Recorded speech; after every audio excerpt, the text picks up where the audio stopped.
1980년대 경기도 화성에서 일어난 연쇄살인 사건 중 8차 살인 사건에 대한 내용과 범인의 이야기이다. 언론에선 일반적으로 줄여 화성 8차 사건이라 칭한다. 대통령의 특별 관심 사안으로 특진이 걸렸던 이 사건의 범인으로 윤석열이라는 사람이 지목되어 사형을 구형받고 최종적으로 무기징역이 확정되어 20년 복역 후 출소했으나 31년 후 진범이 드러나 억울한 사람이었음이 밝혀졌고 진범 이춘재의 자백과 다시 수사한 결과에 의해 재심을 거쳐 최종적으로 무죄 판결을 받았다. 당시 8차 사건은 1988년 9월 16일 태안읍 진안리의 가정집에서 일어났으며 피해자는 1975년생으로 당시 13살 중학교 1학년인 박양이다. 9월 15일 피해자는 가족들과 안방에서 TV를 보다가 밤 11시 20분경 자신의 방으로 들어가 잠을 잤다. 다음 날인 9월 16일 오전 6시 50분경 피해자의 어머니는 피해자의 방으로 들어온 뒤 사망한 딸을 발견한다. 피해자의 목에는 강하게 압박당한 자국이 있었으며 성폭행을 당한 것으로 보였으나 옷은 그대로 입혀져 있었다. 또 문고리 부분에 창호지가 찢겨 있었다. 경찰은 범인이 담을 넘어 집에 침입한 다음 창호지를 찢은 뒤 문고리를 따서 방에 들어왔으며 피해자를 성폭행하고 목을 졸라 살해한 다음 다시 옷을 입히고 이불을 덮어두고는 도주한 것으로 보았다. 사망 추정 시각은 9월 16일 새벽 2시경이었다. 당시 현장에서 피해자가 깔고 자던 요에서 범인의 것으로 추정되는 음모가 채취되었고 경찰은 이 채모를 일본에 분석을 맡겼다. 그 결과 일반인보다 300배 이상 많은 티타늄 원소가 발견되었다고 한다. 경찰은 이 분석 결과에 따라 수리공들을 조사했고 당시 경운기 수리센터에서 일하던 22살의 윤성여의 채모라는 사실을 확인 후 체포했다. 하지만 이전의 범행과는 수법이 완전히 달랐기 때문에 경찰은 모방범죄라는 결론을 내렸으며 당시 윤 씨를 검거한 공로로 수사팀 5명이 1계급 특진했다. 훗날 진범이 밝혀진 후 이 5명의 특진은 모조리 취소되었다. 윤 씨는 대법원에서 유죄를 확정받았다. 유죄의 근거로는 경찰 조사에서 본인이 자백을 한 점, 채모 성분 분석에서 나온 중금속 함유량이 현장에서 발견된 채모의 그것과 비슷하다는 점이 고려되었다. 채모 혈액형 분석도 B형으로 윤 씨와 동일했다. 윤 씨는 무기징역이 확정되었지만 20년 후 2009년 광복절 특별사면으로 출소했다. 검거된 후 대법원에서 유죄를 선고받은 윤석여가 정말 진범인지에 대한 논란은 이전부터 있었다. 무고한 사람을 잡았다고 해도 이상할 일은 아닌 것이 당시 화성 연쇄살인 사건을 수사하던 경찰은 마구잡이식 수사를 했고 고문을 통해 강제로 자백을 받아내는 것도 서슴지 않았었다. 고문 기술자로 악명이 높던 이근한이 투입됐다는 것 자체로도 당시 상황을 짐작할 수 있다. 화성 사건 수사 과정에서도 억울하게 용의자로 몰린 사람이 자살하는 사례가 3번이나 나왔고 한 명은 고문 후유증으로 사망할 정도였다. 그리고 2019년 화성 연쇄살인 사건의 진범으로 드러난 이춘재가 8차 사건도 자신이 했다고 주장하면서 논란이 다시 폭발했다. 그렇지만 이 사건은 이미 몇십 년 전에 범인이 잡혀 모방범죄로 결론난 사건이기 때문이다. 윤 씨는 검거 당시부터 일관되게 무죄를 주장했으며 윤 씨가 진범이 아닌 것으로 밝혀질 경우 누명을 쓴 것은 물론 경찰 측이 엄청난 배상금을 물어줘야 하고 이춘재에 대한 성토는 더욱 강해질 것이다. 만약 이 범죄가 이춘재의 행위라면 1차, 2차는 물론 수원 오목천 여고생 피살 사건의 범인이 이춘재일 확률도 높아진다. 명백한 증거가 나온 이상 경찰을 놀려먹기라도 해보겠다는 심보일 수도 있지만 이 진술이 사실이라면 지금껏 엉뚱한 시민을 처벌했다는 뜻이 되기 때문에 큰 파장이 일 것으로 예상되었다. 또 윤 씨는 지난 2003년 옥중에서도 자신은 무죄라는 취지의 인터뷰를 했다. 윤 씨는 재판 과정에서도 고문을 당해 허위 자백을 했다고 주장했으며 1심에서 기각당해 항소했지만 2심과 3심에서도 역시 받아들여지지 않았던 걸로 드러났다. 당시 이춘재의 신혼집은 피해자의 한두 집 건너 이웃집이었으며 이 때문에 용의선상에도 올랐으나 현장에서 발견된 음모와는 일치하지 않았기 때문에 제외되었다고 한다. 그런데 당시 국가수 조사관의 말에 따르면 혈액형이 B형이 아닌 사람은 음모를 제출했어도 조사를 제대로 하지 않았다고 한다. 수거된 음모가 너무 많고 국가수 업무가 과중해서 혈액형이 B형인 사람의 음모만 검사했다는 것이다.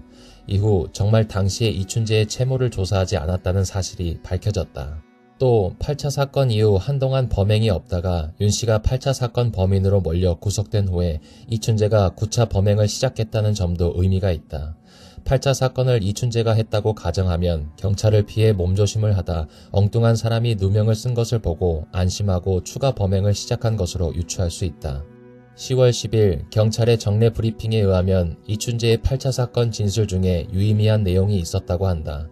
구체적으로는 피해자의 집 위치, 침대, 책상 위치 등 범행 현장을 정확하게 그림으로 그렸으며 피해자의 신체적 특징이나 침입 방법 등에 대해서도 범인만이 알 수 있는 진술을 했다고 한다.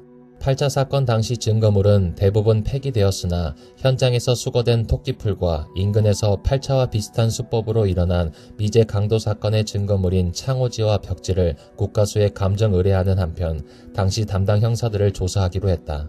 아쉽게도 시간이 한참 지나서인지 당시 수사를 담당했던 형사들 중 경찰에 남아있는 이는 아무도 없다. 한 명은 교통사고로 고인이 되었고 나머지는 전부 퇴직했다. 결정적인 증거가 외부에 유출되어 더 이상 부인할 수 없는 지경에 이르러서 어쩔 수 없이 인정한 것으로 보인다. 이춘재는 말을 바꾸지 않았으며 경찰이 정보를 은폐해서 오해를 유발했다.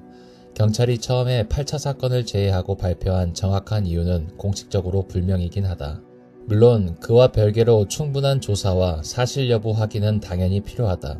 이전에도 유영철이 정남규가 저질렀던 이문동 살인사건을 자기가 한 것이라고 주장했던 사례가 있기 때문이다. 그러나 경찰의 필사적인 은폐에도 불구하고 시인한 이상 이제 검찰과 법원의 시인만 남은 셈이다. 한편 굳이 8차 사건은 자신이 저지르지 않았다고 주장했다가 이후에 말을 바꿨냐며 의심의 눈길을 보내는 사람도 있었지만 이는 경찰의 잘못 탓이다. 이춘재가 말을 바꾼 게 아니라 이춘재는 처음부터 8차 사건 역시 자신이 했다고 말했지만 경찰이 언론에 필사적으로 은폐한 것이다. 하지만 어떤 경로로 외부에 유출된 정황이 포착되고 더 이상 숨기려다가는 문제가 생길 것 같자 10월 4일 경찰이 8차 사건 역시 이춘재가 한 것으로 자백했다고 시인했다. 재조사 결과가 나와야 확실해지겠지만 제2의 익산 약촌 오거리 택시기사 살인사건이 될 가능성이 매우 높아졌다. 약촌 오거리 사건에서 재심 변론을 받아 무죄를 이끌어낸 박준영 변호사는 윤씨의 변호를 맡을 의사가 있음을 밝혔다. 윤씨 역시 법적 대응 의사가 있음을 밝혔다. 30년 전 억울한 일을 당했을 때 아무도 도와준 사람이 없었다며 신분이 노출되면 직장에서도 잘릴 수 있어 당분간 언론 인터뷰에 응하지 않을 것이라고 재심 준비가 끝날 때까진 언론 인터뷰를 하지 않겠다고 밝혔다. 결국 재심 청구를 하기로 했으며 박준영 및 김칠준 변호사가 맡아 진행했다. 이춘재는 윤씨가 재심에 자신을 증인으로 요청을 했다는 얘기를 담당 경찰에게 듣고 증인 출석 용의가 있다고 전했다고 한다. 당시 윤씨와 10년 이상을 지낸 교도관의 인터뷰에 따르면 윤씨는 교도소에 들어온 후부터 계속해서 무죄를 주장했으며 잠도 재우지 않고 때리는 등 엄청난 고문을 당해 허위 자백을 했다고 이야기했고 수용자들과 교도관들 사이에서는 억울하게 들어온 애로 통했다고 했다. 윤씨는 살인의 추억이 개봉한 2003년에도 시사저널과의 인터뷰에서 그 8차 사건이라는 것도 내가 한 일이 아니다면서 수사 과정에서 가혹행위가 있었다고 주장했다. 그리고 언론은 윤씨가 복역 중에 친하게 지내며 출소 후 직장도 알선해준 교도관 A씨와 인터뷰했으며 재심 준비도 대신 해주고 있었다. 기사에 따르면 2003년에도 재심 신청을 하려고 알아봤지만 진범이 특정되지 않으면 재심 신청에도 뒤집기 어렵다는 얘기를 듣고 좌절해서 그만뒀다. 이후 10월 9일 채널A에서 윤씨를 취재했다. 20년 옥살이 윤씨, 이춘재의 확실한 답 듣고 싶다. 8차 사건 윤씨 심경토로, 죽어도 상관없다며 고문. 인터뷰에 따르면 3일간 수면을 취하지 못하게 했고 한쪽 다리를 못 쓰는 자신에게 쪼그려 뛰기를 시키고 못하면 구타를 했다고 한다. 현장 검증 때는 형사가 뒤에서 잡아주었음에도 담을 넘어간 기억이 없다고 해서 한 형사의 담을 훌쩍 넘었다는 발언과 대치된다. 당시 이 프로그램에서 나레이션 진행자가 윤석여가 20년으로 감형되었다고 밝힌 바 있어 최소 2003년 이전에 무기징역에서 유기징역으로 감형되었을 것으로 보인다. 참고로 윤씨는 어린 나이에 어머니가 사망했으며 학력은 초등학교 3학년 중퇴의 소아마비 장애인이고 가난했다. 누명 쓰기 딱 좋은 사회적 약자였다. 그것이 알고 싶다 1109회에 이런 사회적 약자들을 대공 형사들이 임의 감금하고 고문해서 간첩 조작을 하는 내용이 나온다. 최 형사가 원래 대공방첩 형사의 고문 형사로 유명한 사람이다. 8차 사건을 해결하면 특진이란 얘기를 듣고 8차 사건 수사에 들어와서 수사를 주도했다고 한다. 특진을 노리고 날조한 게 아니냐는 의혹이 드는 부분이다. 이에 대해 당시 8차 사건을 수사했던 경찰 측은 증거가 뚜렷했기에 고문할 필요가 없었다라고 말했다.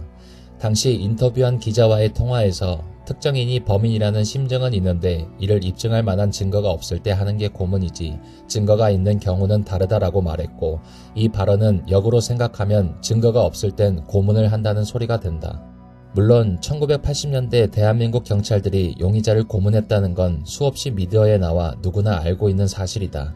새삼스러운 일도 아니긴 하지만 공식적으로 그런 말을 한 건 또 다른 문제이다. 인터뷰한 경찰의 발언이 부주의했던 것인지 기자가 옮겨 적는 과정에서 오해의 소지가 있는 표현을 사용한 건지는 지켜볼 일이다.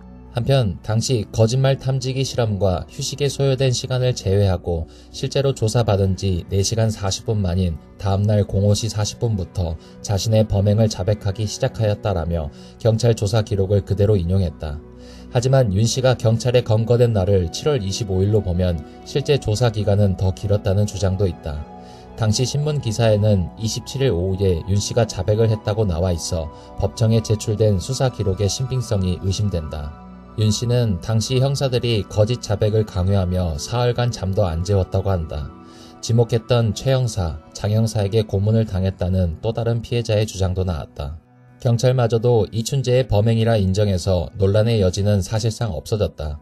검찰은 직접 수사에 나서 당시 경찰과 국가수의 조작 정황을 포착해서 재심 법원에 무죄 취지의 증거를 제출했으며 법원 역시 재심 과정에서 매우 이례적으로 공판이 시작되기도 전에 변호인이 동의한다면 이 자리에서 무죄를 선고할 수도 있다며 윤 씨에게 사과했다. 이후 윤 씨는 이러한 가혹행위 및 허위 진술 강요, 이로 입은 피해와 고통 등에 국가로부터 총 43억가량의 보상금을 받았다. 2020년 12월 재심에서 윤 씨의 무죄가 확정된 이후 국가는 윤 씨가 경찰의 가혹행위로 허위 자백을 했다는 점을 인정해서 윤 씨에게 형사보상금으로 25억 원가량을 지급했다. 그러나 윤 씨는 추가적인 배상이 있어야 한다며 소송을 제기했다. 2021년 3월 재판부는 경찰의 불법 체포, 구금과 가혹행위, 국립과학수사연구소 감정과정과 결과의 위법성을 인정하며 윤 씨가 옥살이한 20년 동안 일하면서 벌 수 있었던 돈을 1억 3천여만으로 계산하고 위자료 40억 원을 지급하라고 결정했다. 다만 국가가 이미 지급한 형사보상금 25억 1천여만 원을 공제해 고유 위자료를 약 18억 2천만 원으로 봤다. 윤 씨는 여기에다 아버지의 위자료 상속분 5천만 원을 더해 모두 18억 6,900여만 원의 손해배상금을 받았고, 그의 형제 자매들은 위자료 5천만 원과 윤 씨 아버지 위자료 상속분 5천만 원을 더해 한 사람당 1억 원의 손해배상금을 지급받았다. 당시 사건을 조사했던 형사들은 이춘재가 거짓말을 하고 있다고 주장했다. 근거는 현장에서 발견된 채모의 혈액형이 B형인데 이춘재는 O형이기 때문이라는 것이다. 문제는 8차 사건만이 아니라 화성 연쇄살인 사건 전체에서 B형 혈액형이라 다르다는 주장은 이춘재가 범인으로 지목된 직후에도 나온 주장이다. 이런 경우 DNA 감식이 우선되기 때문에 그동안 수사를 잘못해왔다는 결론이 된다. 8차 사건 역시 비슷한 연장선상일 가능성이 있다. 8차만이 아니라 DNA가 일치한 5, 7, 9차도 범인을 B형으로 특정해서 수사해왔다는 것이며 30년 만에 O형으로 정정한 것이다.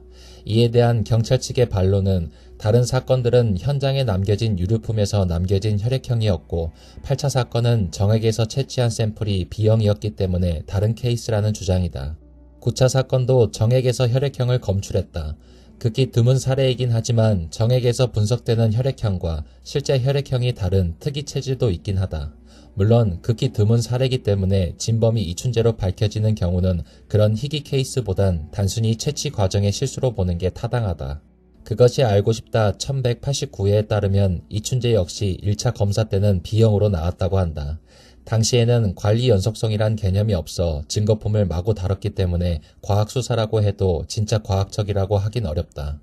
실내에서 벌어졌다거나 이춘재 특유의 포박 방식과 다르다는 이유만으로 이춘재의 평소 패턴과 다르니까 모방범죄라고 판단하는 것은 성급하지 않았느냐는 지적도 있다.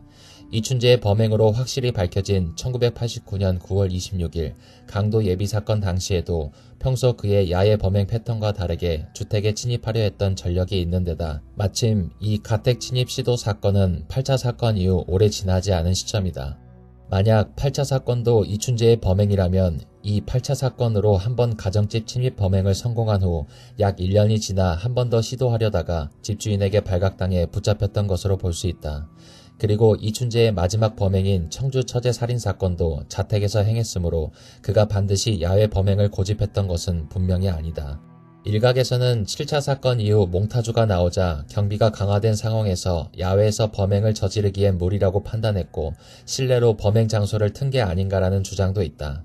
5차 사건 때 대대적으로 언론에 보도되고 수사본부가 설치되자 6차 사건 때는 피해자를 결박하지 않는 쪽으로 범행 수법을 바꿨지만 주민신고를 받고 조사받아 겁을 먹어 수원 여고생 강간살인 사건과 7차 사건은 평소 선택하던 태안읍 일대의 범행 장소에서 거리가 떨어진 곳으로 장소를 옮긴 것처럼 이춘재는 6차에서 7차 즈음부터 자신의 범행 패턴을 조금씩 바꿔 수사를 혼란시키려는 시도를 한 정황이 보인다.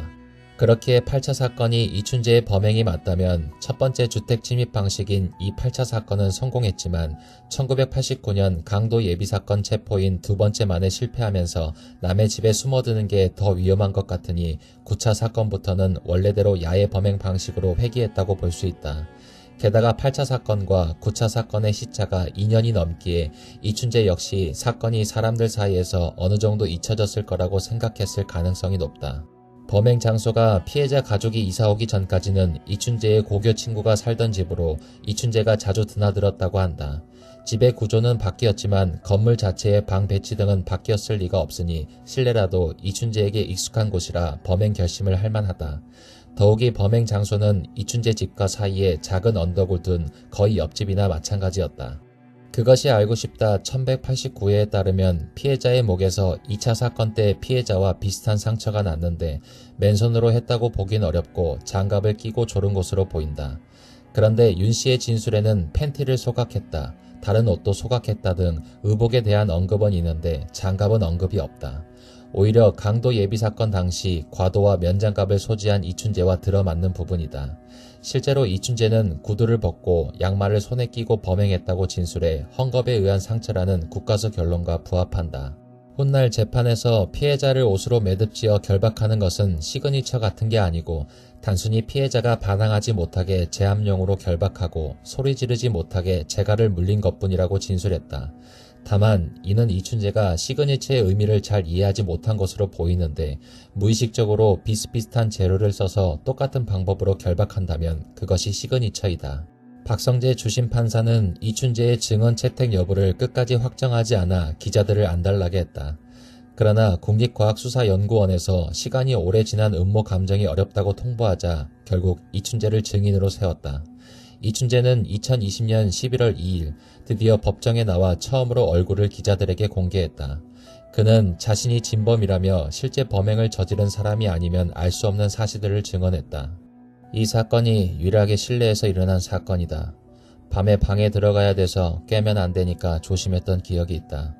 당시 초저녁은 아니었고 볼 일이 있어 수원에 나간 후 밤에 진안리에 내렸는데 진안리 정류장 근처에서 우연히 아는 사람을 만나 구멍가게 앞 파라솔에 앉아 술을 먹었다. 술을 간단히 먹은 후 집으로 가게 되었는데 술을 먹은 장소에서 집까지 약 10분 정도 거리인데 걸어서 도착한 후 집에 들어가지 않고 피해자 집 쪽으로 가게 되었다.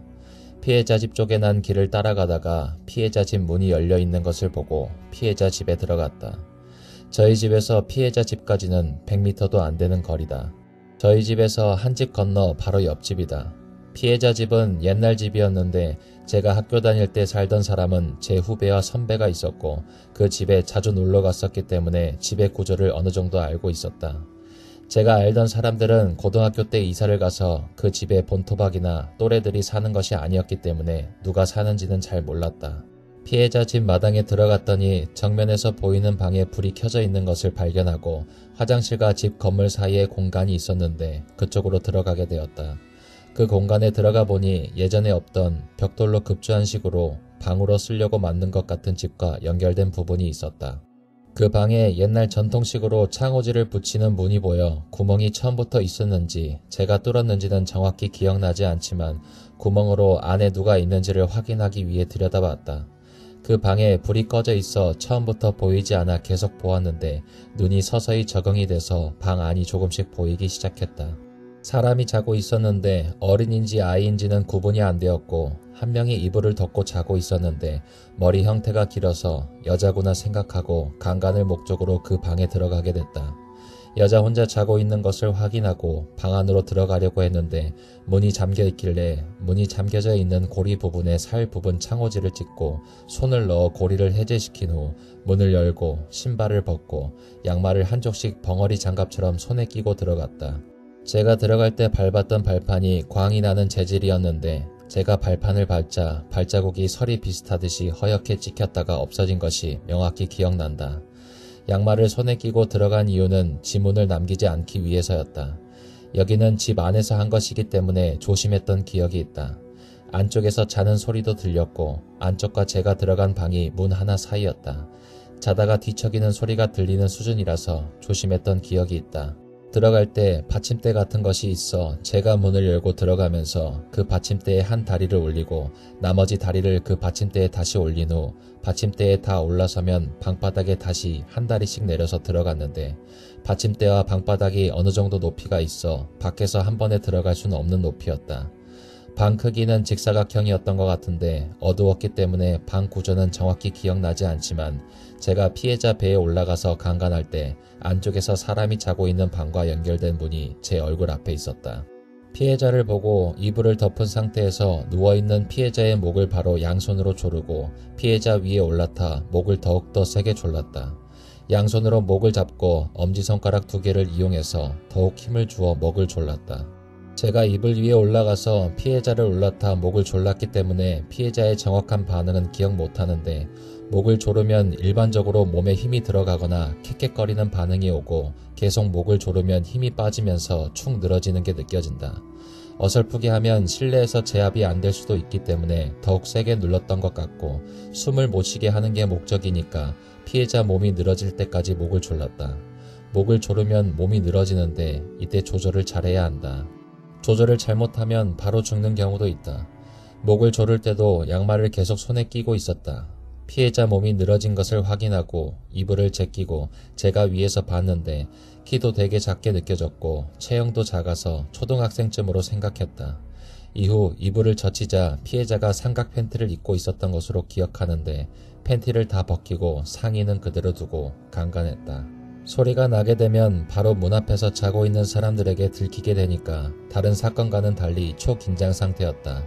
성기 삽입 시에도 급박했던 상황이라 거의 쑤셔 넣는 식으로 해서 다른 것을 느낄 겨를도 없었다. 맨손으로 했으면 촉감이라도 있었을 텐데 양말을 끼고 있어 뭘 느끼면서 할 겨를이 없었다. 피해자의 질 안에 사정을 한 다음 피해자가 처음 입고 있던 벗겨놓은 팬티로 제 성기를 닦고 피해자도 쓱 닦았던 것으로 기억한다. 그리고 제가 옷을 입고 피해자 방에 새 팬티가 바닥에 있는 것을 발견하고 새 팬티를 피해자에게 입히고 나서 이불을 그대로 원상태로 덮어주고 피해자가 입고 있었던 제가 뒤처리를 했던 피해자의 팬티를 들고 들어왔던 문으로 다시 나왔다. 목을 조르고 강간하고 사정하기까지의 과정이 생각보다 짧았고 제가 옷을 입고 피해자에게 팬티를 새로 입히고 정리하는 과정이 더 길었던 것 같다. 그 시간 동안 피해자가 움직이거나 전혀 반응이 없어 죽었다고 생각했다. 이후 들어왔던 문을 통해 나와서 그대로 대문으로 다시 나와 집으로 가는 반대 방향으로 가면 산으로 올라가는 소로길이 있는데 소로길로 올라가서 피해자 집 담벼락 밖 풀이 우거진 곳에 피해자의 팬티를 던지고 산을 삥 돌아 집으로 돌아가서 바로 잤다. 이춘재 때문에 그 고생을 했던 윤 씨는 이와 같은 이춘재의 증언 덕분에 무죄임이 밝혀지는 묘한 상황에 혐오와 감사가 섞인 반응을 보였다. 종종 그는 그래도 이춘재에게 고맙다 라고 말했다. 한편으론 윤 씨를 잡았다는 과학수사 또한 납득이 가지 않는다는 시각이 존재한다. DNA나 지문 같은 것이 아닌 채모의 중금속 원소만으로 범인을 특정할 수 있냐는 것이다. 전직 국가수 관계자는 방사성 동위원소 분석은 범인을 좁혀가는 중요한 수단일 수 있지만 DNA 분석처럼 용의자를 꼭 집어 특정하는 기법은 아니다라고 밝혔다. 당시 윤 씨의 변호인은 채모의 중금속 원소를 증거로 채택한 적이 없었다고 맞섰지만 받아들여지지 않았다고 한다. 그리고 이춘재 역시 전기 부품 공장을 다녔기에 충분히 티타늄이 나올 수 있었다. 전문가들의 말에 따르면 채모 검사의 신뢰도는 60% 정도로 같은 환경에 놓인 사람이면 성분이 비슷하게 검출될 수 있기 때문에 현재는 사용하지 않는 기법이라고 한다. 2003년 방영된 MBC 실화극장 죄와 벌을 보면 중금속 분석 전문가가 법정에 출석해 윤 씨가 범인이 아닐 확률은 3,600만 분의 1이라고 증언하는 장면이 나온다. 하지만 확률이 3,600만 분의 1이라는 주장은 중금속의 체내 분포가 무작위로 분포한다는 무리한 가정을 깔고 있다. 예를 들어 비슷한 공장에서 일하는 사람이나 비슷한 업종에서 일한 사람, 같은 지역에서 사는 사람 등은 당연히 중금속의 체내 분포는 닮을 수밖에 없다. 실제로는 3,600만 분의 1인지 1,000분의 1인지 확률을 알 길이 없다. 또한 희귀물질 브롬의 함량으로 봤을 때 윤 씨 같은 영조권보다는 이춘재 같은 전기부품 공장에 가깝다. 게다가 당시 현장에서 발견된 채모는 어느 게 범인이고 피해자고 피해자 가족 것인지도 확인이 안 된 상태였고 심지어 B형으로 검출된 채모와 티타늄이 검출된 채모는 서로 달랐다. 거기다 현대에는 40수는 검사해봐야 유의미한 결과로 보는데 당시 검사한 채모는 2건으로 사실상 증거 능력이 없는 수준이었다. 네덜란드 중성자 방사화 전문가 피터 보드는 원자로에서 중성자를 15회나 노출시켜 증거가 훼손되었기 때문에 증거 능력이 없다고 평가했다. 과거 유영철이 정남규의 범행을 자기가 했다고 한 것처럼 연쇄살인범들이 영웅심리나 허세를 이유로 허위 자백을 하는 경우가 있었기 때문에 일부에서는 의심하는 시선을 보냈다. 이수정 범죄심리학 교수는 이춘재의 자백이 터무니없다고 보긴 어렵다고 주장했다. 우선 남의 범행을 자기가 했다는 이유 중 하나는 수사에 혼선을 주기 위해서인데 이춘재는 이미 공소시효가 다 지났다는 것을 알기에 그럴 까닭이 없었다. 또한 영웅심리라고 보기에는 영웅심리는 언론을 통해 얻는 건데 언론과 차단된 상태였다.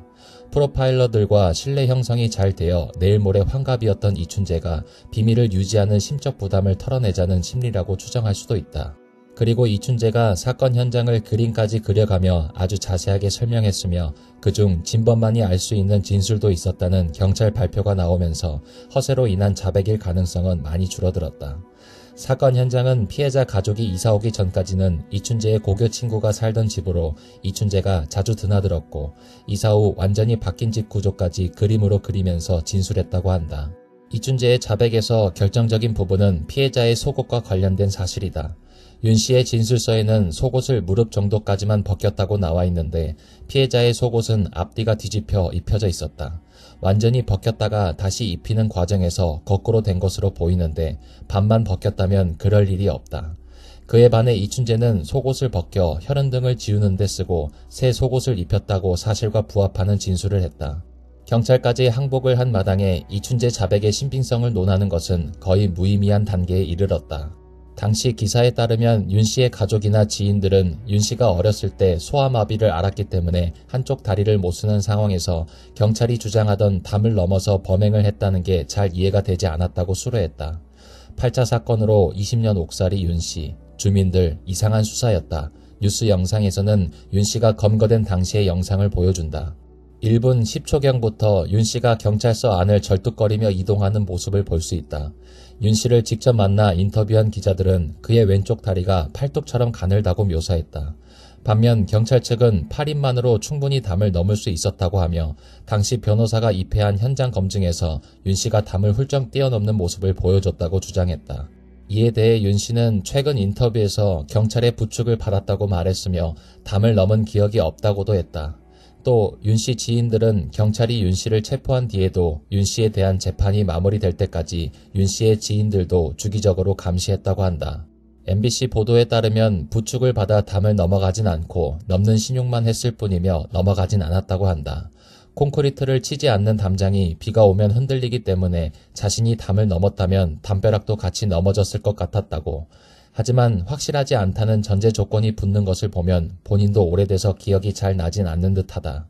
재심 공판에서 담당 수사관이 현장 검증에서 담을 넘은 적이 없음을 인정했다. 넘지는 않고 매달려 있었다. 신용만 했다. 당시 수사를 담당했던 경찰관이 증언했다. 이춘재는 담을 넘은 게 아니라 술을 마시고 길을 가다 대문이 열려 있어 대문으로 들어가 여자가 있음을 확인하고 범행했다고 진술했다. 애초에 대문으로 들어갈 수 있는데 왜 굳이 담을 넘어가야 할까? 이춘재의 진술이 사실이라면 애초에 경찰은 범인이 어떻게 침입했는지조차 파악하지 못했다는 결론이 된다. 즉, 경찰이 집을 살펴보고서도 몰래 침입했으니 담 넘었을 거다 라는 편견에 사로잡혔다는 이야기다. 현장 검증은 8차 사건 수사의 신뢰도에 상당히 중요한 변수로 작용할 것으로 예상되었다. 재심 변론을 맡게 된 박준영 변호사는 이 사건이 삼내 나라 슈퍼 강도치사 사건과 비슷하다고 한다. 그때도 억울하게 옥살이한 3명은 담을 넘어갔다고 하고 그들이 만기 출소 후 양심선언한 진범은 대문을 열고 들어갔다고 밝혔다. 이 사건의 재심을 맡은 변호사 역시 박 변호사였으며 범행을 저지를 때 담을 넘어가는 것이 자연스럽지 않겠나 라는 게 당시 수사관들의 생각인 것 같다면서 최근 경찰 조사에서 이춘재가 8차 사건과 관련 유의미한 진술을 했다는데 그것이 과연 피해자 자택 침입 경로와 관련이 있을지 확인해야 할 부분이라고 강조했다. 당시 수사관들은 인터뷰에서 현장에서 지문도 검출되었다고 주장했지만 재판 때는 지문이 증거로 쓰이지 않았다. 정말 윤 씨의 지문이 나왔다면 재판에서 증거로 제출되지 않았을 리가 없다. 나중에 나온 반기수 수사본부장의 브리핑에 따르면 8차 사건에서 지문은 확인된 바 없다고 답했다. 지문이 검출되지 않았다는 것인지 오래된 사건이라 과거 자료를 확인하지 못했다는 것인지는 애매한 답변이다. 당시 범행을 장갑을 끼고 했을 가능성이 크기 때문에 지문이 검출되지 않았다고 판단할 수 있다. 윤 씨의 경우 장갑에 대한 언급도 없고 경운기 오일에 절어 기름때 범벅으로 살았기 때문에 지문은 없더라도 기름때는 발견되었어야 했는데 그런 건 없었다. 또 당시 피해자 방 책상의 족적이 증거로 제시되었는데 그것이 알고 싶다에서 나온 현장에 가장 먼저 도착한 형사에 따르면 족적 같은 건 없었다고 한다. 이춘재는 구두를 벗고 양말을 손에 끼우고 범행을 했다고 진술했다. 족적 역시 윤 씨의 것이라고 보긴 어렵고 흙이 발견된 점 역시 맨발로 들어왔다는 이춘재의 진술과 부합한다. 그동안 나온 이춘재의 증언과 증거들을 봤을 때 윤 씨가 누명을 쓴 것이 거의 확실시되어 재판을 담당한 재판장은 억울하게 잘못된 재판을 받아 장기간 구금이 됐다. 판사로서 굉장히 죄송한 마음을 느낀다라며 직접 사법부의 잘못에 대해 언급하기도 했다. 하지만 윤 씨는 판사님이 사과하시는 것에 대해서 공감은 해요. 공감은 하는데 그 당시 판사님들, 그분들은 저는 얼굴도 못 봤어요 라며 억울했던 심정을 밝히기도 했다. 2019년 11월 15일 윤 씨의 재검 신청 이틀 만에 경찰은 화성 8차 사건 진범 이춘재로 잠정 결론이라는 중간 수사 결과를 발표했다. 피해자의 속옷을 거꾸로 입혔다는 이춘재의 자백이 결정적이었다고 한다. 12월 12일 사건 발생 당시 경찰이 윤 씨를 범인으로 지목하는데 결정적인 증거가 됐던 국가수의 DNA 검사 결과가 조작됐다는 사실이 검찰을 통해 밝혀졌다. 12월 17일 경찰이 8차 사건 당시 담당 검사, 경찰관 등 8명을 정식 입건했다. 형사계장 등 경찰관 6명을 직권남용 체포 및 감금과 허위 공문서 작성 및 행사, 직권남용 권리행사 방해, 독직폭행, 가혹행위 혐의로 수사과장과 담당 검사 등 2명은 직권남용 체포 및 감금 혐의로 입건했다. 12월 19일 8차 사건을 재수사하던 현직 경찰 A경위가 모텔에서 숨진 채로 발견되었다. 정확한 사망 원인은 나오지 않았다. 2020년 1월 14일 법원에서 8차 사건에서 윤 씨의 무죄를 입증할 수 있는 명백한 증거가 나왔기에 재심을 하는 것으로 확정되었다. 2월 6일 재심 공판 준비 기일에 검찰은 피고인의 무죄를 인정하는 기록을 제출한 데다 재판부는 변호인이 동의한다면 이 자리에서 무죄 선고 가능성이 높다고 했고 피고인이 억울한 재판을 받고 장기간 구금된 것에 대해 법원의 판사로 근무하고 있는 사람으로서 굉장히 죄송하게 생각한다며 이례적으로 사과했고 윤 씨의 무죄를 사실상 확정지었다.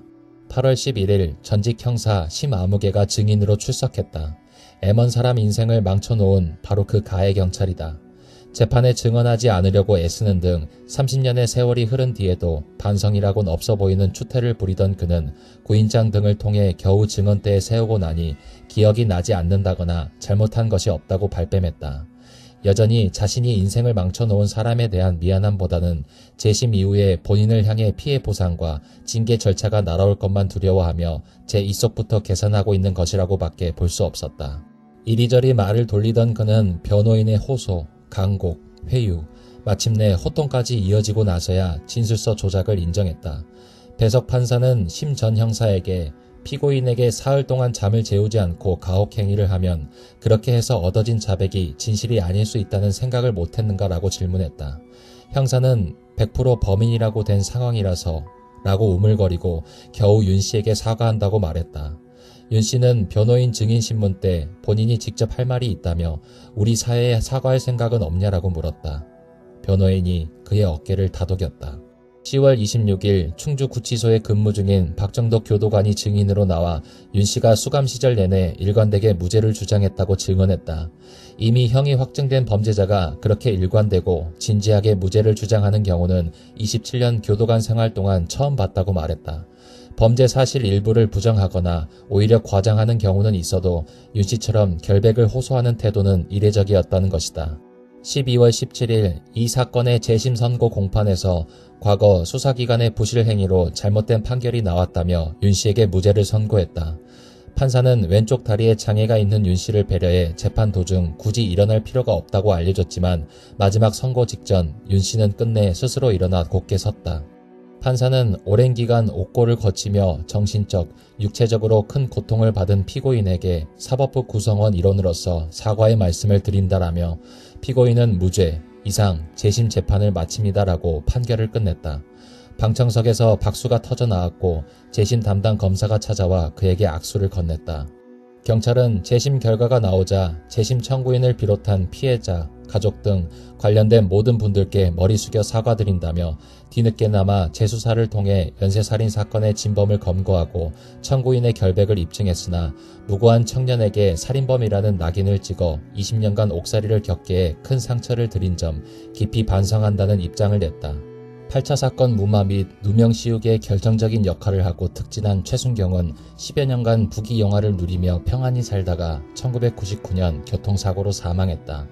그리고 아직 생존한 당시 동료들은 나는 모른다, 나는 아니다, 다 걔가 지시했고 주도했다며 이 사람에게 모든 책임을 일방적으로 다 떠넘겼다. 재심 재판 과정에서 가해 경찰관들이 증인으로 나온 날 누명 피해자 윤성현 씨는 하얗게 질렸고 점심도 먹지 못했지만 화장실로 들어가 구토를 했다고 한다. 30년이 지나도 트라우마는 나아지지 않는 법. 그래도 증인신문 내내 그들의 얼굴을 똑바로 바라봤다. 청주에 사는 윤 씨는 공판이 열릴 때마다 일하는 공장에 휴가를 내고 수원의 법정에 출석했다. 공판은 한 달에 한두 차례 열렸다. 2600km가 넘는 여정이었다. 그는 아직 자가용도 운전면허도 없다. 재판을 마치고 청주로 돌아오면 다시 공장에 출근해야 했다.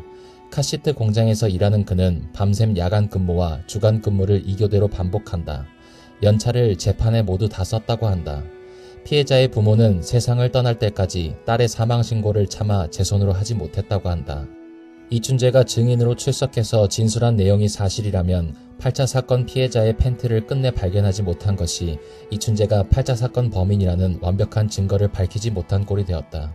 피해자의 팬티에 이춘재의 정액이 묻어 있었는데 이것을 수사했을 때 발견만 했어도 잠정 결론이 아닌 이춘재의 범행을 공식적으로 확정지을 수 있었다.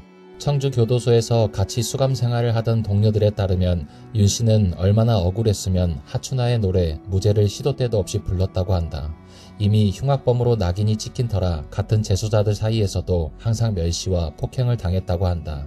자신을 믿어준 사람은 박정덕 교도관과 국가보안법 위반으로 같이 수감 중이던 문익환 목사 등 극소수의 사람뿐이었다고 했다. 재심 중이던 2020년 5월 23일 윤 씨는 문익환 목사 기념관을 방문해 문 목사의 딸인 문영금 관장을 만나고 자신의 옥중 경험과 문 목사 관련 기억을 들려줬다. 나오는 길에 방명록에 감사합니다 목사님이라고 썼다. 문익환 목사의 아들인 배우 문성근은 마치 역사의 한 조각을 복원해 주신 느낌입니다 라고 감회를 밝혔다.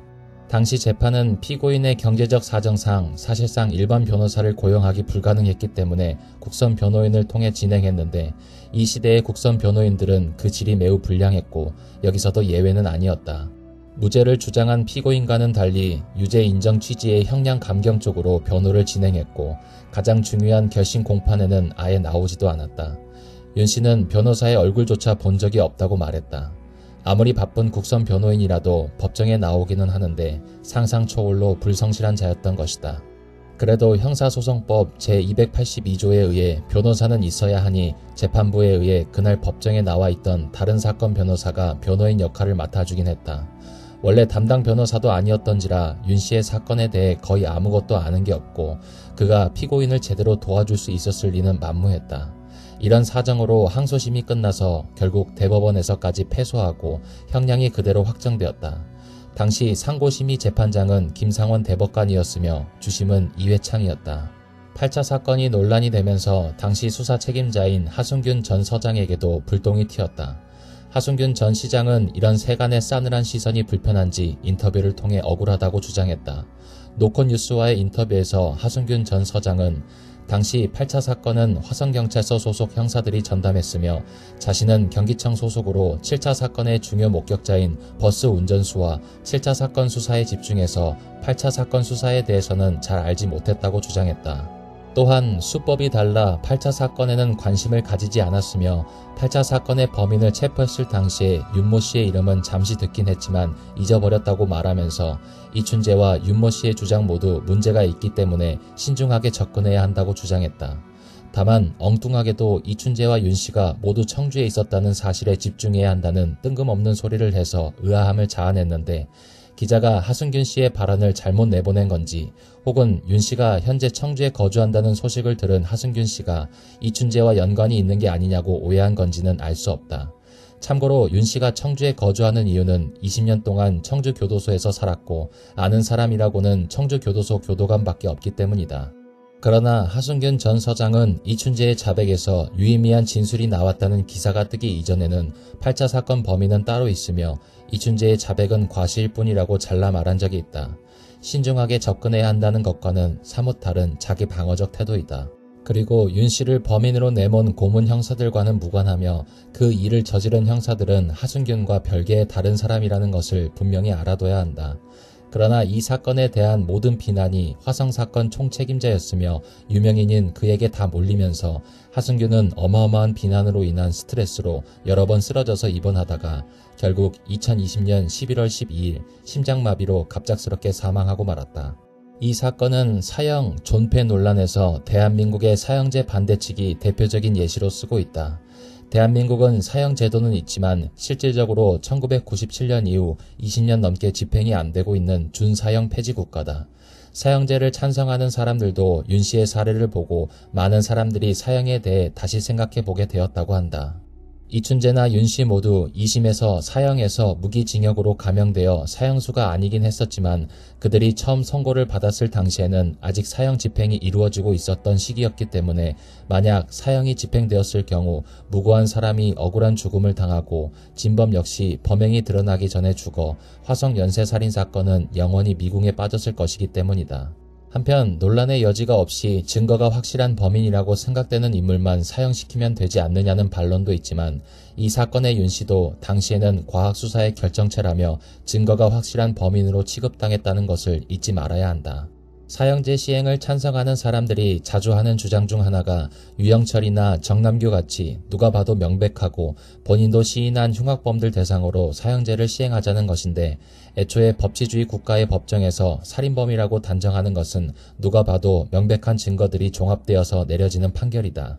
즉 똑같이 살인을 저질렀지만 한 명은 명백하고 다른 한 명은 애매모호한 면이 있는데 일단 둘 다 유죄를 때리고 전자는 사형을 하자는 식의 판결 따위는 나올 수도 없고 나와서도 안 되는 것이다.